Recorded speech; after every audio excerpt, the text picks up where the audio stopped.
He sat on the park bench, rain dripping from his beard, his once perfect suit now torn and colorless.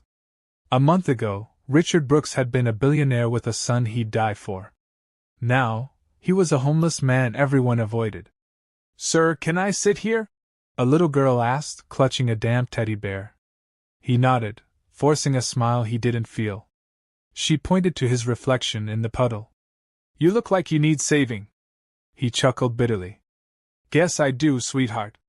But that night, something changed. The same hands that once signed million-dollar checks were trembling as he picked up a pair of rusted scissors from a dumpster. When he looked into the mirror, he made a choice no one expected. He shaved off all his hair, not knowing that simple act would lead him back to the very people who broke him. And that's where his story truly began. Before we dive deeper, don't forget to hit the like button, subscribe, comment where you are watching from, and turn on the notification bells so you never miss another powerful story. Richard Brooks had spent his entire life trying to outrun the ghost of abandonment. Raised in foster care, he knew what it meant to be unwanted, to have birthdays pass with no one remembering, to wake up to new faces every few months calling themselves family. So when he became a father at 18, he swore Benjamin would never feel what he had felt. The plan was simple: work hard, stay clean, and love his boy. But life, as always, had a cruel sense of humor. Isabella, beautiful, impulsive, and restless, had dreams that couldn't fit inside a one-bedroom apartment. 6 months after Benjamin's birth, she packed her things and left a note that said, "You're a good man, Richard, but I can't do this." That note stayed folded in his wallet for years, next to the hospital bracelet Benjamin wore when he was born. It was a scar he never showed, not even to the people who later called him Sir or Boss. He did every odd job he could find. Cleaning, fixing, lifting, until the day fate crossed his path with Vincent Coleman. It happened on a Thursday morning outside a diner. Richard found a wallet on the ground, bursting with cash and business cards. He could have walked away. No one was watching.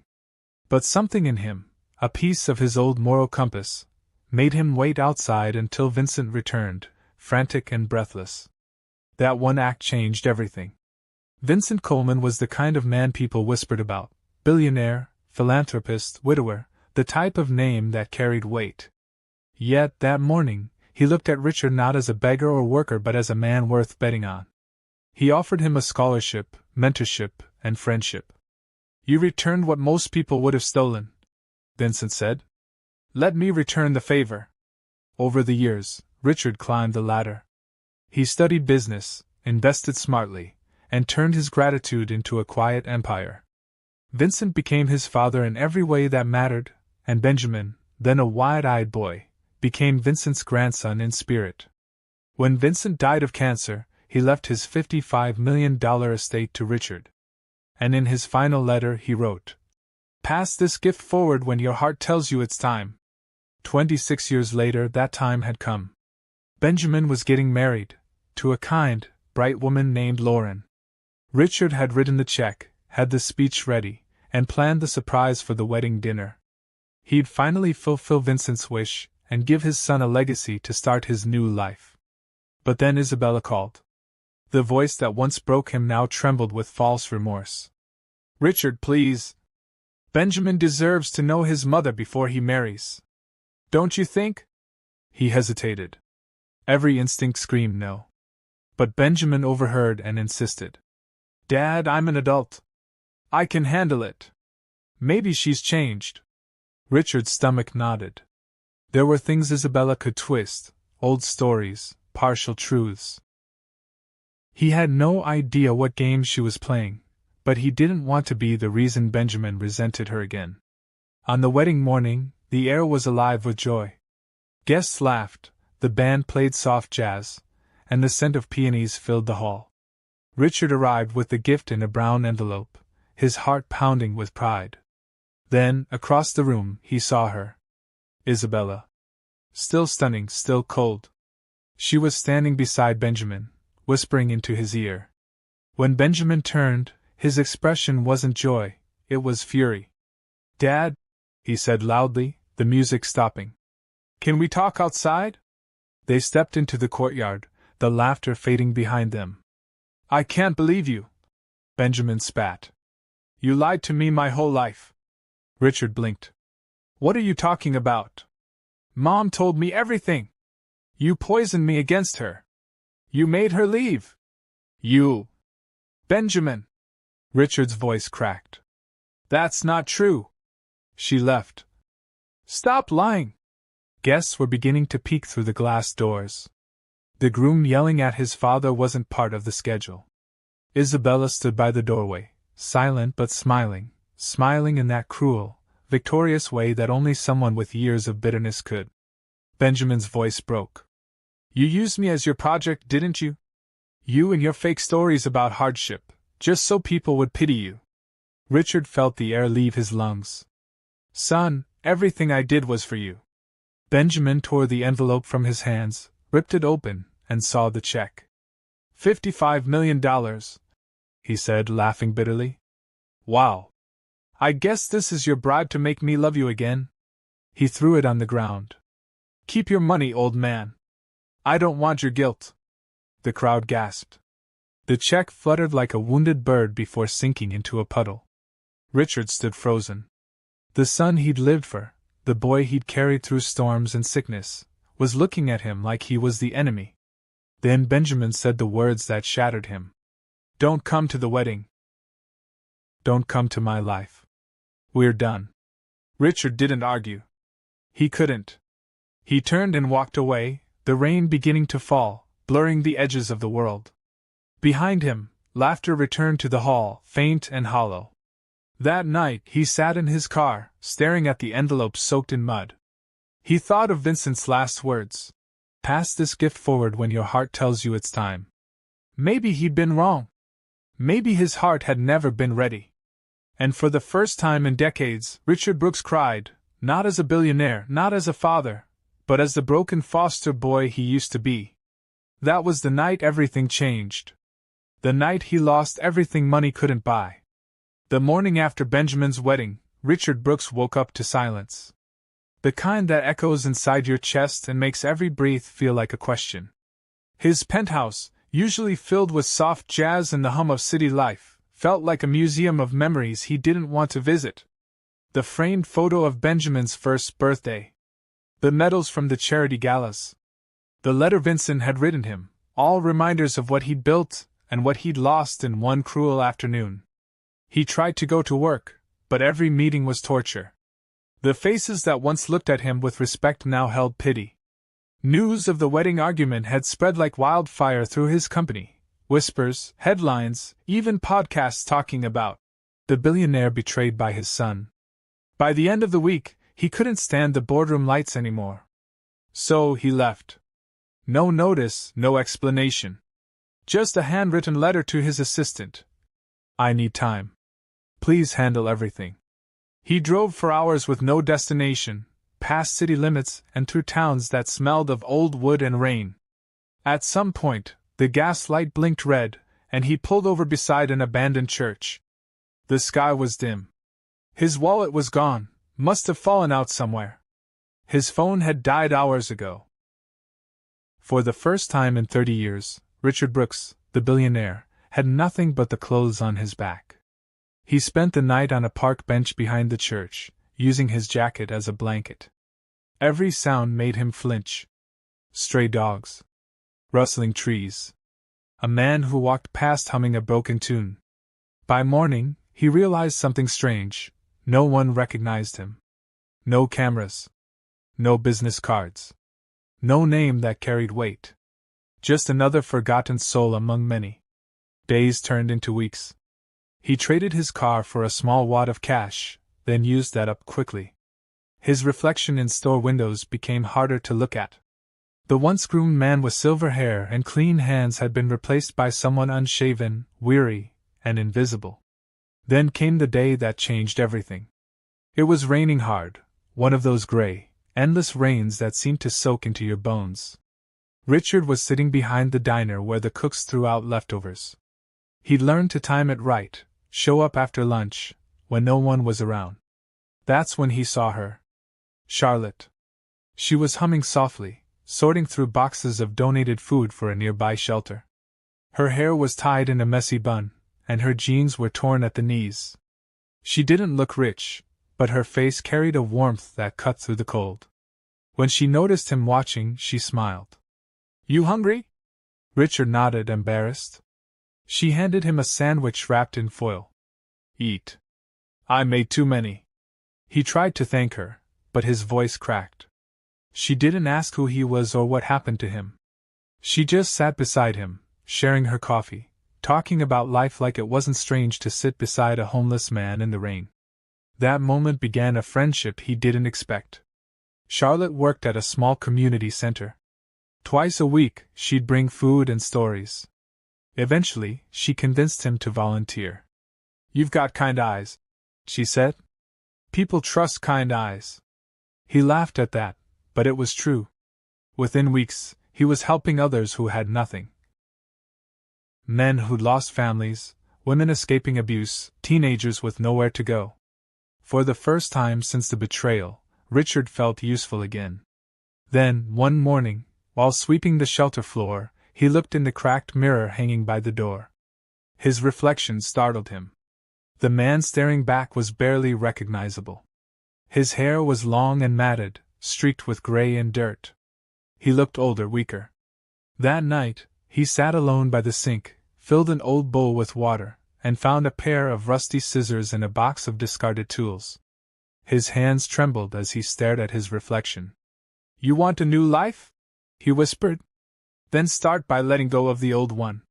He began to cut, slowly, unevenly, until clumps of silver hair covered the floor. With every snip, memories fell away, the boardroom applause, the wedding humiliation, the cold stare of his son. When it was done, he looked like a different man, bare, raw, but strangely peaceful. Charlotte found him the next morning. "What did you do?" she gasped, half laughing, half crying. He smiled faintly. "Saved a life."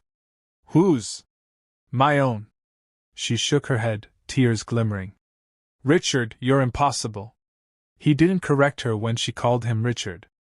She'd learned his name by then, though not his story. All she knew was that he was a kind man with sad eyes and strong hands.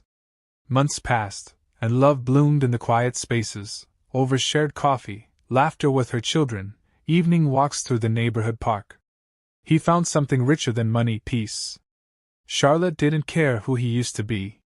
She only cared who he was now, a man who listened, who fixed things, who made her kids feel safe. 2 years later, Richard had built a small repair business.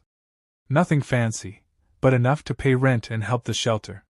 His life had downsized, but his heart had grown. Then, one chilly morning, a knock came at his door. He opened it, and his heart stopped. Benjamin stood there, with 3 little boys clutching his legs and tears already in his eyes. "Dad," he whispered, "can we talk?" And for the first time in years, Richard didn't feel anger or pride. Only the ache of a heart that had finally learned to forgive. For a long moment, Richard just stood there, frozen. The wind carried the faint scent of cinnamon from the bakery across the street, mingling with the smell of rain-soaked earth. Benjamin's face looked older, humbled, his once perfect hair disheveled, his suit wrinkled as if he had driven all night just to get here. The 3 little boys clung to his coat, their eyes wide and curious. "Dad," Benjamin said again, voice trembling. "I didn't know where else to go." Richard's throat tightened. There were 100 things he could have said, angry things, bitter things, but none of them mattered now. Instead, he simply stepped aside. "Come in, son!" The boys ran inside first, laughing as they discovered the smell of pancakes from Charlotte's kitchen. She appeared from the hallway, wiping her hands on a towel, her expression caught between surprise and understanding. She'd heard the stories, the fragments Richard had shared on sleepless nights, but she'd never expected to meet him. Charlotte smiled gently. "You must be Benjamin." He nodded. "Yes, ma'am. I'm sorry for showing up like this." Richard motioned toward the table. "Sit. Eat. We can talk after breakfast." The morning light poured through the small windows, dust floating like glitter in the air. It wasn't a mansion, but the home radiated something far warmer: peace, laughter, and a quiet kind of love. The boys dug into the pancakes, giggling with Charlotte's kids as if they'd known each other forever. Benjamin watched them, his eyes soft. "They're good kids," Richard said quietly. "They are," Benjamin replied, his voice cracking. "And I haven't been the best father lately. Things have been hard." He hesitated, looking down. "Lauren left. Said she couldn't live with my anger anymore. The company I started failed. And then Mom." He swallowed. "She passed away last month." The silence that followed was heavy, filled with memories and ghosts either man wanted to summon. "I'm sorry," Richard said, and meant it. Benjamin's jaw clenched. "She told me things, Dad. Lies. I see that now. I was angry, and I let her bitterness become mine. When I found out how much you'd done for me, I couldn't sleep. I kept thinking about that day, the way I yelled at you, the way you looked at me before you walked away." He looked up, eyes glassy. "I've never forgiven myself for that." Richard exhaled slowly. "Benjamin, I'm not blameless. I held too tight. Tried to protect you from pain so much that I became part of it. But if you're here for forgiveness..." Benjamin interrupted softly. "No, Dad. I'm here to ask for it." That broke something in both of them. The years of distance, pride, and hurt melted away. Richard reached across the table and placed his hand over his son's. "You already have it." Benjamin blinked back tears. "How can you forgive me so easily?" Richard smiled faintly. "Because I had to forgive myself first. You see, when I lost everything, I thought my life was over. But then God sent people, Charlotte, her kids, strangers who didn't care about money or my past. They taught me that forgiveness isn't something we earn. It's something we choose." Charlotte stepped forward quietly and placed a hand on Richard's shoulder. "And you chose peace," she said softly. For the first time in decades, father and son laughed, not the forced kind, but the deep, healing kind that starts in the chest and ends in the eyes. The children joined in, not understanding why everyone was smiling but happy to be part of it anyway. Over the next few days, Benjamin stayed with them. He helped fix the porch steps, played soccer with the kids, and cooked dinner, badly, but with effort. In the evenings, he'd sit with Richard on the porch swing, watching the sunset bleed into the horizon. One night, as the crickets began their song, Benjamin asked, "Dad, whatever happened to the 55 million?" Richard chuckled. "Gone." Benjamin's eyes widened. "Gone?" "Invested in people," Richard said.